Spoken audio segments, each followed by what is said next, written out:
This is a briefing video for the board meeting on the 9th of September at 6 p.m. Fairly normal opening to the meeting. We do have a request item in the fire department for fire department hiring, so that's good. There's been an inquiry from the county health department to come to a meeting, meet some people and everything, and so they could be presenting just a few minutes. I offered in the visiting official section. They have not confirmed that, so I don't know if they're actually going to be here or not, but I welcomed them to any meeting that they wanted and specifically mentioned that we have this one coming up on Monday. After our first public comment section, we have our decision items, just a few. It's a 60-page packet this month, so not too bad, and I didn't make a reference packet. I only had one survey from the University of Michigan to put in there, so not a ton of information, so skipped it for this month.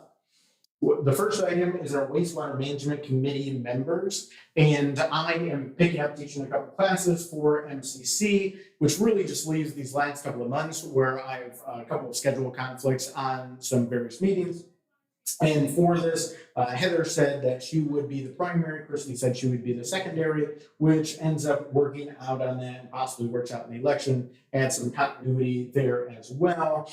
It makes sense for Dalton to be represented at those meetings. We are a quite small customer as far as the county wastewater system goes. But nevertheless, we want to represent our interests there. Some places, some municipalities also have their head of their Department of Public Works go. And now Justin's gone to one of the meetings before with me, so he can meet people and things like that. But he doesn't actually do the work. We don't do our work in-house, where some of the other municipalities do a little bit more of that. So for us, it largely ends up being financial decisions, policy decisions, and things that could be brought back to the board. So I think it makes sense for an elected to be on there. And if one of the trustees wanted to, they could as well have included the schedule in there in case there is any more discussion on that in the meeting.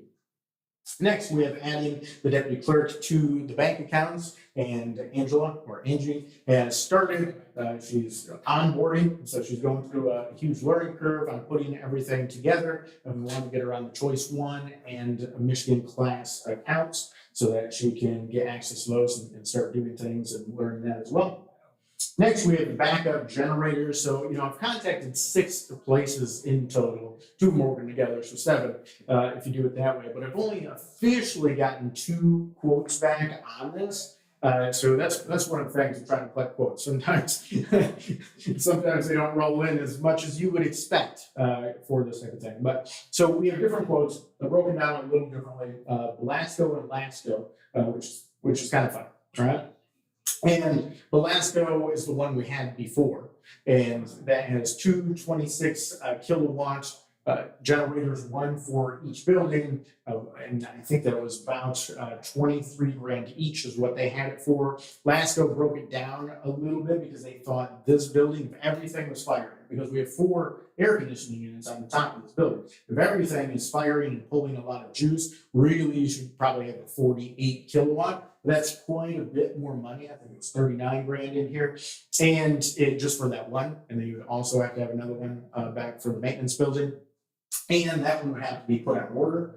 Belasco started working with utilities and everything like that. Realistically, probably a couple of months before they could get it in. Belasco said they could start work and get going on things within a few days. If we go with the smaller units, because they have 26 kilowatts waiting in storage, so they can move on that quickly. The 48 would have to be ordered. So they broke down a little bit: a solution A, a solution B, a solution C. The solution A is the more expensive one for the township hall, but realistically, if we lose power in a major way in the summer, I think if we have regulators on the smaller unit and it cuts off the AC, not that big of a deal. And realistically, I think winter, making sure we have power in the winter, if something were to occur there, which is a more likely time for one of those major storms and a major outage too, is more important. And we have no issues with our heat as far as that goes. It takes very little electrical energy because we have a double boiler system in the mechanic room for the township hall. So that seems pretty decent. And so their solution C is to put the 2 smaller units on each of these buildings, which came in at a decently low price. So that's included in here. There'll be some additional charges for moving around the utilities. The DTE meter, the gas meter, will at least have to be switched out as far as I understand it. And maybe some stuff done with consumers as well. So there'll be some additional cost to that. but realistically, not too bad, I think, as far as some of the numbers go. So I have both those included in here. It's possible that over the next couple of days, I have one or two more roll in. I kind of thought that I might end up with 4, but as of now, I have the 2. Next, we have the zoning ordinance for roofs. And this was brought before for a modular home with a specific 312 roof pitch, brought before the Zoning Board of Appeals. And the Zoning Board of Appeals recommended, and instead of approving the variance, they recommended the Planning Commission look at potentially just changing the ordinance. And so it's gone through that process to be a little less restrictive in that way, and is now coming before the board. Next, we have a zoning change, and this is people, and this was affected by the mass rezoning that took place back in 2006 and that type of thing, which was controversial at its time and still has some issues with it as well. They are looking at doing an event venue place, and so they have to be zoned agricultural, and there's a number of hoops they have to yet jump through. This is essentially the first one, and so they're working on the rezoning. That went through the Planning Commission already, and now the board is seeing it. Next, we have discussion items. The first one being CPA firm oversight. We've talked, so largely me, Christy, Heather, we've talked with a few firms. We saw a proposal, kind of wasn't a specific proposal, it was more like their general proposal for our strategic CPA before. Now we're above their revenue and expenses of their normal charges, so we'd be more, but we don't have a specific quote on that yet. Plus, they deal a little bit with municipalities, but not a ton. And we had a good meeting with Riemann, and they deal a lot with municipalities. They are looking at drawing up a quote, but I don't expect that to come in low. We have a quote included in here from Baker Tilly, and they currently audit our bonds, so a little portion of the audit, and that's $225 per hour. They expect for basically reviewing the finances every month, the finances that are happening for reconciliations, that type of stuff in the township, and doing a report to the board, so the public and the board are all finding out and keeping track of, making sure that things don't get off place and stay on track for the next year, so that it'll be 10 to 15 hours per week. So not a small amount. You're looking at a couple to a few grand per month for that type of heavy monitoring from them. And then I've also inquired with Manor Castersan. They are working on, hopefully this month, getting our finances cleaned up to be able to successfully do the audit this year. We'll obviously be late after the September 30th deadline, where Ripley DeLong does our audit, but they won't give us a quote until they clean up our current finances on any type of further ongoing oversight, that type of thing. So maybe next month they will. We'll see. Next, we have land combinations with special assessments. So I have this as an inquiry with the lawyer that works with our bonds. And it's come up because a couple of land combinations have occurred, and there's complexity about splits as well that essentially weren't fully communicated on the tax end. So it seems fairly simple, and you have 2 pieces that have a special assessment, combine them together, you still have the 2 special assessments, but nevertheless, we have to look at the details of that. And I essentially wanted to update the board in case anything has to come down the pipeline for a resolution or policy change or anything like that. I was kind of hoping to have it resolved by now, but it is not.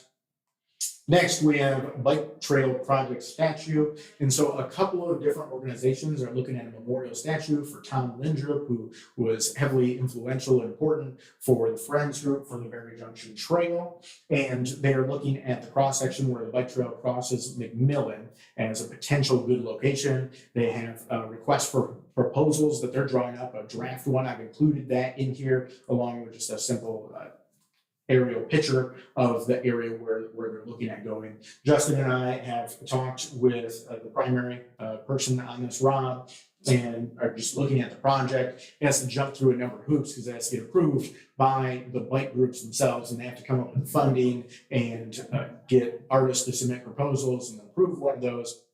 And it makes sense, I think, for the township to approve it if it's going to be happening in the township. And then it also has to get approved by the Berry Junction Trail Commission, which we have a representative on. That's me right now, right? So, and then probably a couple of our sign-offs from the DNA. I've already talked a little bit with the County Department of Public Works because there's sewer and water lines that run through there. They don't want it on top of one of those. And potentially the road commission, one of the trail meetings brought up the road commission potentially signing off too. It'll be somewhat close to a road as far as that goes. Next, we have logo design. You know, the hand logo isn't heavily supported. We have a brand, essentially an old like branding logo, kind of. I know some other municipalities use the same type of thing. They just switch out the name of the municipality. And so we've been using that one more, but it would make sense to look at doing something. Heather, I know, has worked on some designs on this. Also, the idea of doing a contest, a public contest, various submissions, and then some sort of process for selecting among them has been talked about. So I want to bring that to the board for discussion and look at if we want to do anything with it, and if we do, what. Next, we have the Dalton Road project. And so a couple of different things in this, essentially bringing it back to the board for discussion for two reasons. One is Linda, the supervisor in Cedar Creek, which in general I get along with fine. She's requested it. And I've said the entire time I've been in office that I'm always willing to discuss roads, discuss border roads, especially because now you're trying to get three governments on the same page at the same time. The two townships and the county. And so they a lot of times require more discussion, more work, right? And sometimes that's why border roads end up not being as great as some internal roads, depending on the place and how much money and effort and time is put into road stuff. So she wants to, obviously we're not doing it this year, she wants to talk about maybe what could be planned for next year, budgeted in, that type of thing. The other thing is Cedar Creek resident, which I kind of expected from the Dalton resident, but Cedar Creek resident was implying in some emails, you know, that I must have done something special to get my section of Dalton a gravel upgrade and not have the other section of Dalton get a gravel upgrade. And I essentially make the case in here that they're not equal projects. The one section was $14,500. It has more traffic on it. And so the road commission was willing to cover 50% of the total cost, 60 grand on that as well. Whereas on the section north of 120, the road commission sees it as less important, less of a key road. They're only willing to cover 25%, and it's much more. To each township, it's $109,500. And so the trade-off of $14,000 versus $109,000 is a big trade-off. You know, if anyone wants to trade that money out, I would gladly give you $14,000 for $109,000. The other aspect of I've included emails on the history is I realized I thought and pushed that I had a conflict of interest on my own section of road, and so I would never push that issue, and I haven't.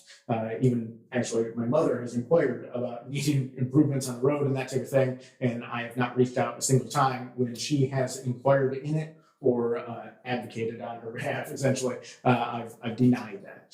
When someone nearby, someone else on the road, not a family member, has inquired, I have put some of those inquiries in, but I've said the whole time that it would have to be a Cedar Creek-led thing for my section of road because of that conflict of interest. So, and that's shown in some of the emails and has occurred over the last few years in my various talks as well.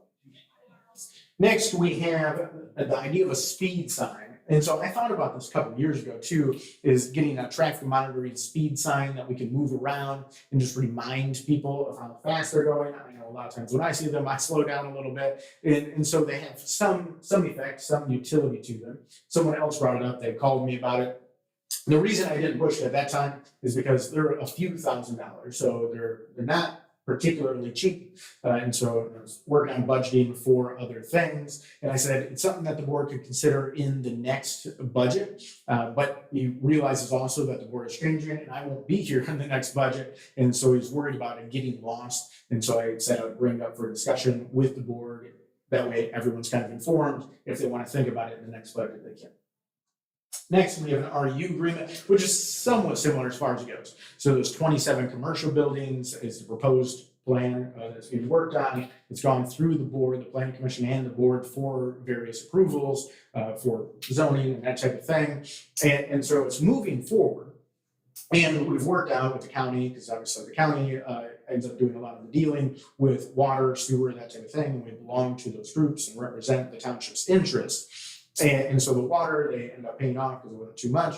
But the sewer, we're calculating it as storage, but it's kind of a storage plus use. And so the builder, the owner of the site is worried that when I leave office, or if the board turns over, the board will turn over somewhat, but not fully, right? So there'll be some continuity there, but there'll also be some change of the calculations being done differently, essentially. And I talked with the county about this, county administration, the county Department of Public Works, and we're calculating it as 0.2 REUs per 1,000 square feet. And everyone agrees to that and thinks that that seems fairly reasonable. But nevertheless, I reached out to the lawyer and they said it makes sense to put some sort of simple resolution in place. And so I'm working on some wording for that, but I was just getting it really yesterday. And so not enough time to get it officially in the packet the way I would like. So we'll probably look at that at the next meeting, but I wanted to bring it up as something coming down the pipeline. And still, the connection fees will be hundreds of thousands of dollars if the project is successful, which is great. If you really think about a few years ago when I came into office, the sewer fund was looking at going bankrupt in 2026 with bonds at 2035, no funds for maintenance. And now we're looking good, very good, especially if this project were to be successful, we're looking excellent. And so major turnaround on that, pretty solid stuff. Questions, thoughts, ideas, comments, concerns, feel free to reach out. My direct line at the office is area code 231-332-6700, or email supervisor@daltontownship.org. Otherwise, this is Jeff signing off. Until next time.